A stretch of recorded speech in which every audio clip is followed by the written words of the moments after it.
Hi ಎಲ್ಲರಿಗೂ ನಮಸ್ಕಾರ. ಇದು ನಿಮ್ಮ ಶ್ರೀ ಇನ್ಫೋವರ್ಲ್ಡ್. ನಾನು ನಿಮ್ಮ ಮನೆ ಮಗಳು ತೇಜು ಮಾತಾಡ್ತಾ ಇದ್ದೀನಿ. ಆ್ಯಕ್ಚುಲಿ ಈ ವಿಡಿಯೋದಲ್ಲಿ ನಾನು ನಿಮಗೆ ಹೇಳೋಕೆ ಹೊರಟಿರೋ ವಿಚಾರ ಏನು ಅನ್ನೋದಾದರೆ, ಸೊ ಬಿಸ್ನೆಸ್ ಮಾಡೋಕ್ಕಿಂತ ಮುಂಚೆ ನಾವು ಮಾಡಬೇಕಾಗಿರೋ ಒಂದು ಮುಖ್ಯವಾದ ಕೆಲಸ ಏನು ಅನ್ನೋವಂಥದ್ದನ್ನು ನಿಮಗೆ ಹೇಳಬೇಕು ಅಂತ ಹೇಳಿಬಿಟ್ಟು. ಸೊ ಆಲ್ರೆಡಿ ಡಿಸ್ಕ್ರಿಪ್ಷನಲ್ಲಿ ನೋಡಿರ್ತೀರ, ನಿಮ್ಗೆ ಆಲ್ರೆಡಿ ಗೊತ್ತಾಗಿದೆ ಇದೇ ವಿಚಾರದ ಮೇಲೆ ಇವತ್ತು ಈ ಒಂದು ವಿಡಿಯೋ ಮಾಡ್ತಾ ಇರೋದು ಅಂತ ಹೇಳಿಬಿಟ್ಟು. First of all business start ಮಾಡ್ತಾ ಇದ್ದೀವಿ ಅನ್ಬೇಕಾದ್ರೆ ಪ್ಲ್ಯಾನಿಂಗ್ ಅನ್ನೋದು ತುಂಬ ಇಂಪಾರ್ಟೆಂಟ್. ಹಾಗಾದರೆ ಯಾವ ರೀತಿ ಪ್ಲ್ಯಾನಿಂಗ್ ಮಾಡೋದು ಅಂತ ಹೇಳಿಬಿಟ್ಟು, ಅದು ಯಾವಾಗಿದ್ರೂ ನಮ್ಮ ಬಿಸ್ನೆಸ್ಸಿಗೆ ಒಂದು ಅಡಿಪಾಯ. ನೀವು ಏನು ಪ್ಲ್ಯಾನ್ ಮಾಡ್ತೀರೋ ಅದು ನಮ್ಮ ಬಿಸ್ನೆಸ್ಸಿಗೆ ಅಡಿಪಾಯ ಆಗಿರುತ್ತೆ. ಸೊ ಆ ಅಡಿಪಾಯನ ನೀವು ನೀಟಾಗಿ ಕರೆಕ್ಟಾಗಿ ನೀವು ಮಾಡ್ಕೊಂಡು ಹೋದ್ರಿ, ಕಟ್ಟಿದ್ರಿ ಅಂತ ಹೇಳಿದ್ರೆ ನಿಮ್ಮ ಬಿಸ್ನೆಸ್ ಏನಾಗುತ್ತೆ, ಒಳ್ಳೆ ರೀತಿಯಲ್ಲಿ ಗ್ರೋತ್ ಆಗುತ್ತೆ. ಸೊ ಹಾಗಾದರೆ ಏನೆಲ್ಲ ಪ್ಲ್ಯಾನ್ ಮಾಡಬೇಕು ಅನ್ನೋದು ಒಂದು ಕ್ವಶನ್ ಮಾರ್ಕ್. ಆದರೆ ಫಸ್ಟು ಯಾವ ರೀತಿ ಬಿಸ್ನೆಸ್ಸನ್ನು ಮಾಡಬೇಕು, ಓಕೆನಾ? ಏನು ಬಿಸ್ನೆಸ್ಸನ್ನು ನಾನು ಸ್ಟಾರ್ಟ್ ಮಾಡ್ಬೋದು ಅದ್ರ ಬಗ್ಗೆ ನಾಲೆಡ್ಜ್, ನಿಮಗಿರೋ ಇಂಟ್ರೆಸ್ಟ್ ಇರೋವಂಥ ಬಿಸ್ನೆಸ್ ಆಗಿರ್ಬೋದು, ಅದರ್ವೈಸ್ ಹೊರಗಡೆ ರೆಫರ್ ಮಾಡಿರೋವಂಥ ಬಿಸ್ನೆಸ್ ಆಗಿರ್ಬೋದು, ಅಥವಾ ಹೊರಗಡೆ ತುಂಬ ಚೆನ್ನಾಗಿ ನಡೀತಾ ಇರೋವಂಥ ಬಿಸ್ನೆಸ್ ಆಗಿರ್ಬೋದು. ಸೊ ಎಲ್ಲದನ್ನು ನೀವು ಕನ್ಸಿಡರ್ ಮಾಡಿಕೊಂಡು ಯಾವ ಬಿಸ್ನೆಸ್ಸನ್ನು ನೀವು ಮಾಡಿದ್ರೆ ಓಕೆ ಅನ್ನೋವಂಥದ್ದನ್ನು ನೀವು ಫಸ್ಟು ಒಂದು ಡಿಸೈಡ್ ಮಾಡ್ಕೋಬೇಕಾಗುತ್ತೆ, ಓಕೆನಾ? ಈ ಫಸ್ಟು ಡಿಸೈಡ್ ಮಾಡ್ಕೊಂಡು ಆದಮೇಲೆ ಸೊ ಅದರಲ್ಲಿ ನಿಮಗೆ ಇಂಟ್ರೆಸ್ಟ್ ಕೂಡ ಇರಬೇಕು. ದೆನ್ ಅದರಿಂದ ನೀವು next step by step okay ಆಗ್ತೀರಾ ಅನ್ನೋವಂಥದ್ದನ್ನು ನೀವು ತಿಳ್ಕೊಬೇಕಾಗತ್ತೆ. ಅದಾದ ನಂತರ ಇನ್ವೆಸ್ಟ್ಮೆಂಟ್ ಅಂತ ಹೇಳಿದ್ರೆ, ನೀವೊಂದು ಬಿಸ್ನೆಸ್ಸನ್ನು ಸೆಲೆಕ್ಟ್ ಮಾಡಿರ್ತೀರಲ್ಲ, ಸೊ ಆ ಬಿಸ್ನೆಸ್ಸನ್ನು ಸ್ಟಾರ್ಟ್ ಮಾಡಬೇಕು ಅಂದರೆ ಇನ್ವೆಸ್ಟ್ಮೆಂಟ್ ಅನ್ನೋದು ತುಂಬ ಇಂಪಾರ್ಟೆಂಟ್. ಸೊ ಆ ಬಿಸ್ನೆಸ್ಸನ್ನು ಸ್ಟಾರ್ಟ್ ಮಾಡೋದಕ್ಕೆ ಎಷ್ಟು ಇನ್ವೆಸ್ಟ್ಮೆಂಟ್ ಬೇಕಾಗುತ್ತೆ, ಓಕೆನಾ? ಅದನ್ನು ಯಾವ ರೀತಿ ಅರೇಂಜ್ ಮಾಡ್ಬೋದು, ಇಷ್ಟು ಇನ್ವೆಸ್ಟ್ಮೆಂಟ್ ಹಾಕಿದ್ರೆ ನಾನು ಯಾವ ರೀತಿ ಅರ್ನಿಂಗ್ಸ್ ಮಾಡ್ಬೋದು, ಸೊ ಇದನ್ನು ಕರೆಕ್ಟಾಗಿ ಪ್ಲ್ಯಾನ್ ಮಾಡಬೇಕಾಗುತ್ತೆ, ಓಕೆನಾ? ದೆನ್ ಅದಾದಮೇಲೆ ಮೋಸ್ಟ್ ಇಂಪಾರ್ಟೆಂಟ್ ಬಿಸ್ನೆಸ್ಸಲ್ಲಿ ತುಂಬ ಜನಕ್ಕೆ ಹೊಡ್ತಾ ಬಿಡೋದು ಶಾಪ್ ರೆಂಟ್ ಆಗಿರ್ಬೋದು ಅಥವಾ ಅಡ್ವಾನ್ಸ್ಗಳಾಗಿರ್ಬೋದು, ಓಕೆನಾ? ಇದು ತುಂಬ ಎಫೆಕ್ಟ್ ಕೊಡೋವಂಥದ್ದು ಬಿಸ್ನೆಸ್ಸಲ್ಲಿ. ಯಾಕೆ ಅಂತಂದರೆ ಎವ್ರಿ ಮಂತ್ ನಾವು ಇದನ್ನೆಲ್ಲ ಎಕ್ಸ್ಪೆಂಡಿಚರ್ಸನ್ನು ನಾವು ಬಿಸ್ನೆಸ್ಸಿಂದಲೇ ನಾವು ಮಾಡಬೇಕಾಗತ್ತೆ. ಸೊ ನನ್ನ ಪ್ರಕಾರ ಈ ರೆಂಟು ಅಥವಾ ಅಡ್ವಾನ್ಸ್ ಅನ್ನೋದು ತುಂಬ ಫಸ್ಟೇ ನಾವು ಅದ್ರ ಬಗ್ಗೆ ಪ್ಲ್ಯಾನಿಂಗ್ ನಾವು ಮಾಡಿಕೊಳ್ಳೇಬೇಕು. ಯಾಕೆ ಅಂದರೆ ಯಾವುದೇ ಬಿಸ್ನೆಸ್ಸನ್ನು ಸ್ಟಾರ್ಟ್ ಮಾಡಬೇಕಾದ್ರೆ ಮೊದಲು ಅದರಿಂದ ಎಷ್ಟು ಅರ್ನಿಂಗ್ಸ್ ಮಾಡ್ಬೋದು, ಸೊ ಎಷ್ಟು ರೆಂಟ್ ಆದರೆ ನಾನು ಕಟ್ಬೋದು ಅಂತ ಹೇಳಿಬಿಟ್ಟು. ಈಗ ನೀವು ಸಪೋಸ್ ಫಾರ್ ಎಕ್ಸಾಂಪಲ್ ಒಂದು ಯಾವುದೋ ಒಂದು ಕಾಂಡಿಮೆಂಟ್ಸು ಅದರ್ವೈಸ್ ಯಾವುದೋ ಒಂದು ಸ್ಮಾಲ್ ಬಿಸ್ನೆಸ್ಸನ್ನೇ ಸೆಲೆಕ್ಟ್ ಮಾಡ್ಕೊಂಡಿರ್ತಾರೆ. ಕಾಂಡಿಮೆಂಟ್ಸ್ ಅನ್ನೋದೇನು ಸ್ಮಾಲ್ ಬಿಸ್ನೆಸ್ ಅಲ್ಲ, ಅದನ್ನ ತುಂಬ ಆದಾಯ ತಗೊಳ್ತಾ ಇದ್ದಾರೆ. ದೆನ್ ಸಣ್ಣದು ಯಾವುದೋ ಒಂದು ಬಿಸ್ನೆಸ್ ಬಗ್ಗೆ ಯಾವುದೋ ಒಂದು ಬಿಸ್ನೆಸ್ ತೊಗೊಂಡಿರ್ತೀರ, ಅದರಲ್ಲಿ ನೀವು ತೊಗೊಳ್ತಿರೋ ಪ್ರಾಫಿಟೇ ಎಷ್ಟಿರುತ್ತೆ ಈ 1 ಮಂತಿಗೆ, ಒಂದು 10,000 15,000 ಈ ಥರ ಫಾರ್ ಎಕ್ಸಾಂಪಲ್ ಹೇಳ್ತಾ ಇದ್ದೀನಿ. 10,000 15,000 ಈ ಥರ ಏನೋ ಒಂದು ಪ್ರಾಫಿಟ್ ತೊಗೊತಾ ಇರ್ತೀರ.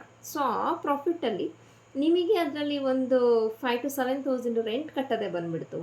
ದೆನ್ ರೆಂಟ್ ಆದಮೇಲೆ ಎಲೆಕ್ಟ್ರಿಕಲ್ ಬಿಲ್ಲು, ಸೊ ಇದೆಲ್ಲ ಅದರಲ್ಲೇ ಹೊರಟೋಯ್ತು ಅಂದರೆ ನಿಮಗೆ ಅಲ್ಲಿ ತುಂಬ ಹೊಡ್ತಾನೆ ಅಲ್ವಾ? ಸೊ ಅಂಥ ಬಿಸ್ನೆಸ್ಗಳಿಗೆ ನೀವು ಒಂದು ಕಡಿಮೆ ಒಂದು ರೆಂಟ್ ಕಟ್ಟುವಂಥದ್ದು, ಅಡ್ವಾನ್ಸ್ ಕಟ್ಟುವಂಥದ್ದು ಶಾಪ್ಗಳನ್ನ ಪ್ಲ್ಯಾನ್ ಮಾಡಿಕೊಂಡ್ರೆ ತುಂಬ ಒಳ್ಳೆಯದಲ್ವಾ?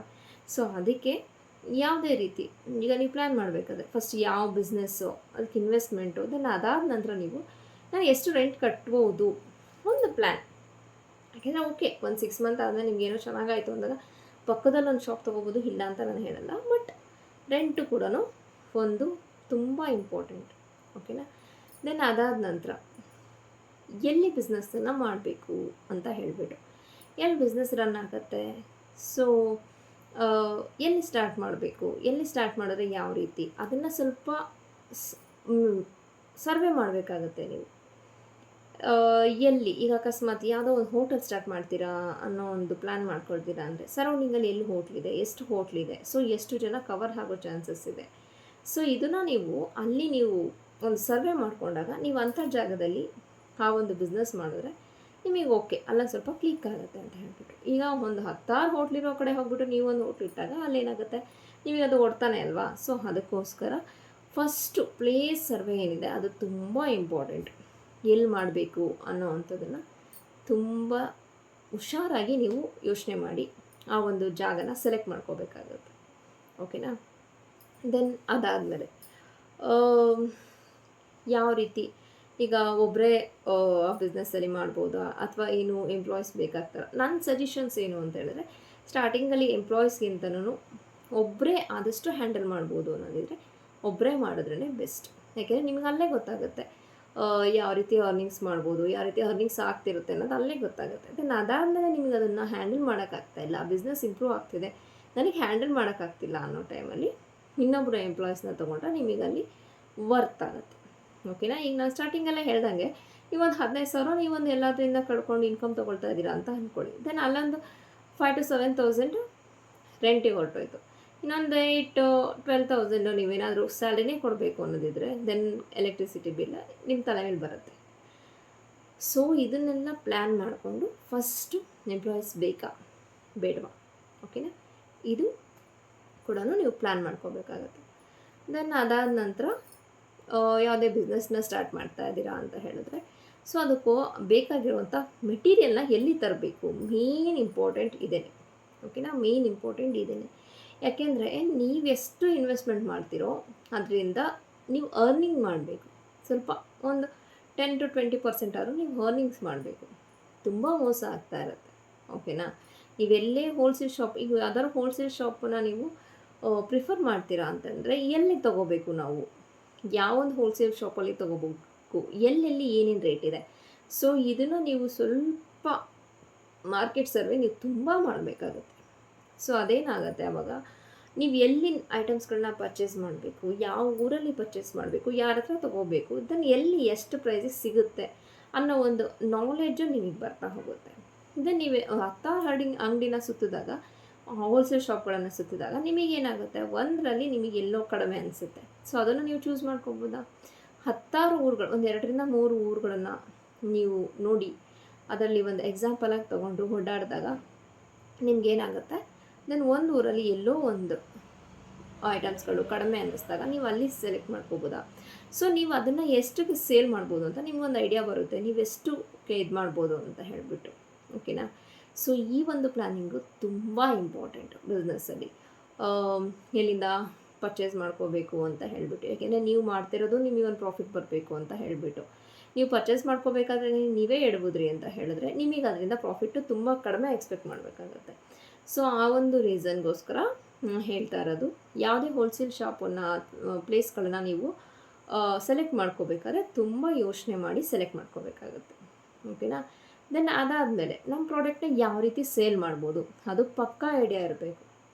ಈಗ ಎಷ್ಟೋ ಸರಿ ಏನಾಗುತ್ತೆ, ಎಷ್ಟೋ ಬಿಸ್ನೆಸ್ಗಳನ್ನು ಅಲ್ಲಿ ಲೋಕಲ್ ಜನರನ್ನ ನಂಬ್ಕೊಂಡು ಯಾರೋ ಬಿಸ್ನೆಸ್ಗಳನ್ನ ಸ್ಟಾರ್ಟ್ ಮಾಡೋದಿಲ್ಲ. ನಿಮಗೊಂದು ಪ್ಲ್ಯಾನಿಂಗ್, ಆನ್ಲೈನಲ್ಲಿ ಮಾಡ್ಬೋದಾ, ಆನ್ಲೈನಲ್ಲಿ ಮಾಡೋದಿದ್ರೆ ಹೆಂಗೆ ಮಾಡ್ಬೋದು, ಅದು ಓಕೆ ಆಗುತ್ತಾ, ದೆನ್ ಆಫ್ಲೈನಲ್ಲಿ ಮಾಡೋದಿದ್ರೆ ಎಷ್ಟು ಜನಕ್ಕೆ ಮಾಡ್ಬೋದು, ಯಾವ ಥರ ಮಾಡ್ಬೋದು. ಸೊ ಇದೆರಡೂ ಇದು ಮಾಡಿಕೊಂಡು ಫಸ್ಟು ಇದು ಮಾಡ್ಬೋದು. ದೆನ್ ಅದಾದಮೇಲೆ ನಿಮ್ಮ ಒಂದು ನೀವೇನು ಬಿಸ್ನೆಸ್ ಮಾಡ್ತಾ ಇದ್ದೀರೋ ಆ ಪ್ರಾಡಕ್ಟಿಗೆ ಎಷ್ಟು ಡಿಮ್ಯಾಂಡ್ ಇದೆ ಅನ್ನೋದನ್ನು ಫಸ್ಟು ಮಾರ್ಕೆಟಲ್ಲಿ ಸರ್ವೆ ಮಾಡಿ. ದೆನ್ ಅವಾಗೇನಾಗುತ್ತೆ, ನೀವು ಯಾವ ಬಿಸ್ನೆಸ್ ಮಾಡಬೇಕಾಗ್ತಾ ಇದ್ದೀರಾ ಅದು ಇವಾಗ ಆಲ್ರೆಡಿ ಮಾರ್ಕೆಟಲ್ಲಿ ಏನು ಓಡ್ತಾ ಇದೆ ಪ್ರೈಸು, ದೆನ್ ಆ ಪ್ರೈಸ್ಗಿಂತ ನಾನು ಯಾವ ರೀತಿ ಮಾಡಬಹುದು ಅನ್ನೋವಂಥದ್ದು ನಿಮಗೆ ಒಂದು ಇನ್ಫಾರ್ಮೇಷನು ಸಿಗುತ್ತೆ. ಸೊ ಹಾಗಾಗಿ ನೀವು ಬಿಸ್ನೆಸ್ ಮಾಡೋಕ್ಕಿಂತ ಮುಂಚೆ ನೀವು ಮಾಡ್ತಿರೋ ಅಂಥ ಐಟಮ್ ಮಾರ್ಕೆಟಲ್ಲಿ ಯಾವ ಪ್ರೈಸಸ್ಗೆ ಹೋಗ್ತಾ ಇದೆ ಅನ್ನೋದನ್ನು ನೀವು ಫಸ್ಟೇ ಸರ್ವೆ ಮಾಡಿಕೊಂಡ್ರೆ ನಿಮಗದು ತುಂಬ ಒಳ್ಳೆಯದು. ಓಕೆನಾ. ಮತ್ತು ಯಾವುದು ಡಿಮ್ಯಾಂಡ್ ಇದೆ ಅಂತ ಗೊತ್ತಾದರೆ ಆ ಒಂದು ಐಟಮನ್ನು ನೀವು ಬಿಸ್ನೆಸ್ ಪ್ರೊಡಕ್ಷನ್ ಮಾಡೋಕ್ಕಾಗಿರ್ಬೋದು ಅಥವಾ ಸೇಲ್ ಮಾಡೋದಾಗಿರ್ಬೋದು, ಈ ಥರ ನೀವು ಪ್ಲ್ಯಾನ್ ಮಾಡ್ಕೋಬೋದಾಗತ್ತೆ. ಓಕೆನಾ. ದೆನ್ ಅದಾದಮೇಲೆ ಪ್ರೈಸಿಂಗ್. ನಾನೊಂದು ಬಿಸ್ನೆಸ್ ಮಾಡ್ತೀನಿ ಅಂದರೆ ಪ್ರೈಸಿಂಗ್ ತುಂಬ ಇಂಪಾರ್ಟೆಂಟ್. ಅದ್ರ ಬಗ್ಗೆನೂ ಫಸ್ಟೇ ಪ್ಲ್ಯಾನ್ ಮಾಡ್ಕೊಂಡಿದ್ರೆ ನಿಮಗೆ ತುಂಬ ಒಳ್ಳೆಯದಾಗುತ್ತೆ. ಓಕೆನಾ. ಯಾಕೆ ಅಂತ ಹೇಳಿದ್ರೆ, ಈಗ ನಾರ್ಮಲಿ ಒಂದು 10 ಶಾಪ್ಸ್ ನಿಮ್ಮದೇ ಥರನೇ ಸೇಮ್ ಬಿಸ್ನೆಸ್ ಮಾಡ್ತಾ ಇರ್ತಾರೆ ಅಂತ ಅಂದ್ಕೊಳ್ಳಿ. ದೆನ್ ಅವ್ರು ಕೊಡ್ತಿರೋ ಪ್ರೈಸಸ್ಗಿಂತ ನೀವು ಹೈ ಕೊಟ್ರಿ ಅಂತಂದರೆ, ಇಲ್ಲ ಅವ್ರಿಗೆ ಒಂದು ಈಕ್ವಲ್ ಆಗಿ ನೀವು ಕೊಡ್ತಾ ಇದ್ದೀರಾ ಅಂತಂದಾಗ ಸ್ವಲ್ಪ ಅದೆಲ್ಲ ನಿಮಗೊಂದು ಎಫೆಕ್ಟ್ ಹೊಡಿಬೋದೇನೋ. ಸೊ ಹಾಗಾಗಿ ನೀವು ಹೋಲ್ಸೇಲಲ್ಲಿ ಕಡಿಮೆಗೆ ತೊಗೊಂಡಾಗ ನೀವಿಲ್ಲಿ ಸ್ವಲ್ಪ ಕಡಿಮೆಗೆ ತೊಗೊಂಡ್ರು ನಿಮಗೆ ಪ್ರಾಫಿಟ್ ಲೆವೆಲ್ ಜಾಸ್ತಿ ಆಗಿರುತ್ತೆ, ಹೌದಲ್ವಾ. ಸೊ ನನ್ನ ಪ್ರಕಾರ ಇಷ್ಟು ಪಾಯಿಂಟ್ಸನ್ನು ನೀವು ಬಿಸ್ನೆಸ್ ಸ್ಟಾರ್ಟ್ ಮಾಡೋಕ್ಕಿಂತ ಮುಂಚೆ ಕರೆಕ್ಟ್ ಪ್ಲ್ಯಾನ್ ನೀವು ಮಾಡ್ತಾ ಹೋದ್ರಿ ಅಂತ ಹೇಳಿದ್ರೆ ದೆನ್ ಏನಾಗ್ತಾ ಹೋಗುತ್ತೆ, ನಿಮ್ಮ ಒಂದು ಬಿಸ್ನೆಸ್ ಸ್ಟಾರ್ಟಿಂಗಲ್ಲಿ ಎಡವೋದಕ್ಕೆ ಚಾನ್ಸಸ್ ಇರಲ್ಲ, ಹೋಗ್ತಾ ಹೋಗ್ತಾನೂ ತುಂಬ ಚೆನ್ನಾಗಿ ಆಗುತ್ತೆ. ಓಕೆನಾ. ಯಾಕೆಂದರೆ ನೀವು ಬಿಸ್ನೆಸ್ ಸ್ಟಾರ್ಟ್ ಮಾಡಬೇಕಾದ್ರೆ ಇದೆಲ್ಲ ಕನ್ಸಿಡರ್ ಮಾಡಿಕೊಂಡು 1 or 2 ಇಯರ್ಗೆ ಅಂತಲ್ಲ, ಸುಮಾರು 10 to 15 ಇಯರ್ಸ್ಗೆ ಅಂತ ನೀವು ಸ್ಟಾರ್ಟ್ ಮಾಡ್ತಾ ಹೋದಾಗ ಏನಾಗುತ್ತೆ, ನಿಮಗಲ್ಲಿ ನಿಮ್ಮ ಬಿಸ್ನೆಸ್ ಇನ್ನೂ ಒಳ್ಳೆ ರೀಚ್ ಆಗುತ್ತೆ. ಓಕೆನಾ. ದೆನ್ ಮಾರ್ಕೆಟಿಂಗ್ ಬಗ್ಗೆ ತುಂಬ ಇಂಪಾರ್ಟೆಂಟ್ ಕೊಡಿ. ಯಾವ ರೀತಿ ಮಾರ್ಕೆಟಿಂಗ್ ಮಾಡೋದು, ಎಲ್ಲಿ ಮಾಡಬೇಕು, ಸೊ ಈ ರೀತಿನೆಲ್ಲ ನೀವು ಯೋಚನೆ ಮಾಡ್ತಾ ಹೋಯಿತು ಅಂತ ಹೇಳಿದ್ರೆ ನಿಮಗೆ ಖಂಡಿತ ಬಿಸ್ನೆಸ್ಸಸ್ ಸಕ್ಸಸ್ ಅನ್ನೋದು ಸಿಗುತ್ತೆ. ಸೊ ನಿಮಗಿವಾಗ ಗೊತ್ತಾಯ್ತಲ್ವ, ಬಿಸ್ನೆಸ್ಸಲ್ಲಿ ಪ್ಲ್ಯಾನಿಂಗ್ ಅನ್ನೋದು ತುಂಬ ಮೋಸ್ಟ್ ಇಂಪಾರ್ಟೆಂಟ್. ಏನೋ ಒಂದು ತೊಗೊಂಡ್ವಿ, ಯಾವುದೋ ಒಂದು ಇನ್ವೆಸ್ಟ್ಮೆಂಟ್ ತೊಗೊಂಡ್ವಿ, ಇಲ್ಲೇನೋ ಒಂದು ಪರ್ಚೇಸ್ ಮಾಡಿದ್ವಿ, ಇಲ್ಲೇನೋ ಒಂದು ಸೇಲ್ ಮಾಡಿದ್ವಿ ಅಂದಾಗ ನಿಮಗೆ ಅದರಿಂದ ನೀವು ಅಂದ್ಕೊಂಡಿರೋಷ್ಟು ಪ್ರಾಫಿಟ್ ಆಗಲಿ ಅಥವಾ ನೀವು ಅಂದ್ಕೊಂಡಿರೋ ಲೆವೆಲ್ನ ರೀಚ್ ಮಾಡೋದು ಕಷ್ಟ ಆಗ್ಬೋದು.